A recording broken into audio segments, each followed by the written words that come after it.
Administrator for CPRA. With 25 plus years in coastal restoration, Greg has led barrier island rebuilds, marsh creation, and large scale protection projects across Louisiana. His work bridges science, engineering, and policy to safeguard our coastlines. So we have a pretty awesome panel. And don't, yeah, yes.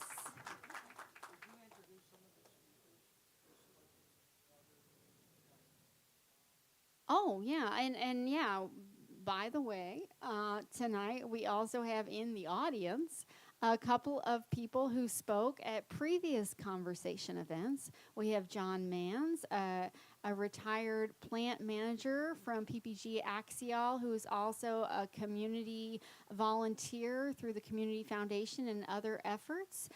We have David Richard, a wetlands biologist who's worked on many projects and works with Stream Wetlands Services. And do we have anyone else? I don't know. I don't think so. And so we just have many of the voices. We have other, and James Hyatt is a voice in the project. Alyssa Portaro is a voice in the project. Dinah Bradford is a voice in the project. We have many voices who you can hear on the speakers inside who are present here tonight, all amazing voices who have contributed to the storied archive. So tonight I'm going to work on this conversation by moving through a series of questions that have really been inspired from the different themes that have popped up in the archive that is on view upstairs.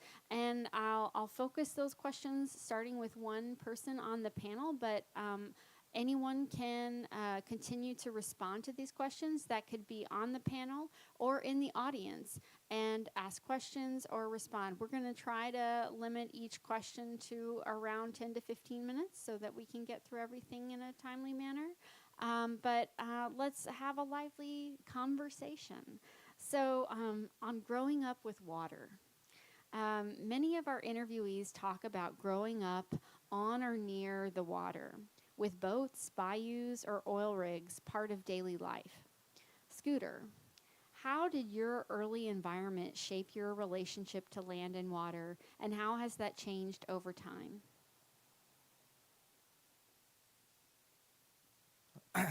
Yeah, so I wish we had 2 hours. No, so I grew up on the Mermentau River. Uh, and my family had a seafood business in Cameron, actually where the lighthouse been. We were just speaking about that. And at a young age, it kind of built the desire of what built my career.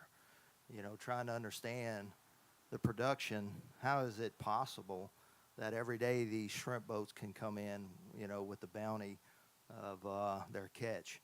And but my family was also involved with the fur industry, crabbing, and other parts of the seafood aspects, which all you're in a boat every day, and I'm not saying I'm the best boat driver, but yeah, I've been in a boat for a long time, and it's a heck of an experience, and what you see from back then, and understanding the changes in the production through those changes, the effects, um, it's been a guide for me to say, unless we repair this or whatever man-made changes that may have altered this or the natural changes over time that's affected certain areas.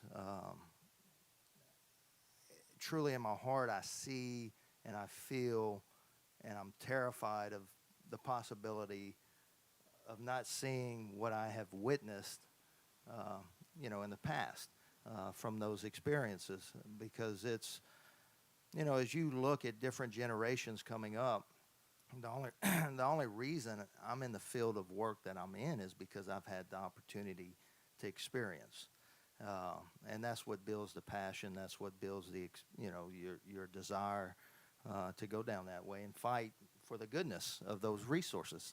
And so the next generation, if we can't experience these events, so what's it going to be like 30 years from now? And so, I've had the opportunity trying to fill positions at Rockefeller Refuge with the Department of Wildlife and Fisheries, and it's tough. There's no applicants, and you get very few internships that may make an opportunity for an applicant, and so it's tough, and the challenges that we're faced down there, it's hard to get people back there. And so overall, the whole question about the changes in water and so forth, that's the driving force. It's all, that's how we manage these wetlands. Water elevations, 1 inch makes all the difference in the world. And so when you deal with the flat terrain, your father described to me earlier, it affects a lot of place, a lot of area. And so it's critical. The water management of Southwest Louisiana is very critical to the lives that we live here. Is there a way to get people to have those experiences like you had that were close to the water, even though there's so much of that culture that's disappearing? Is there a way to bring some of that culture that's disappearing? Is there a way to bring some of the lives of young people today? Is that part of, it's not just about a restoration program for the land and the water, but it's a restoration program for the culture that we need to have? Yeah, so, I wasn't afraid of work.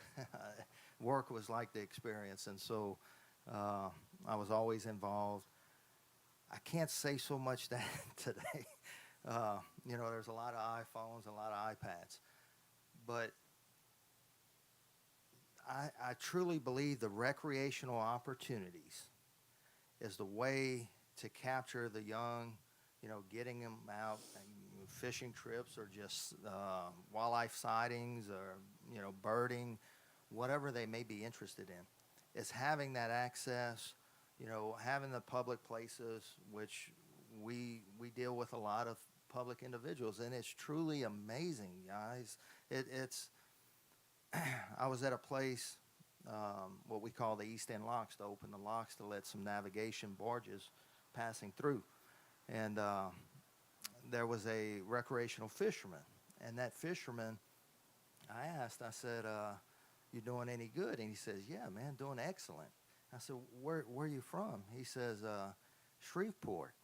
I was like, oh my God, you could have bought crabs cheaper than, but anyway, it was the experience, and so you get a lot of response, and I see it on Facebook, the refuge has a Facebook page someone created, and it's incredible where these people come from. And so I think, that's the opportunity we have right now is these recreational opportunities that Southwest Louisiana has.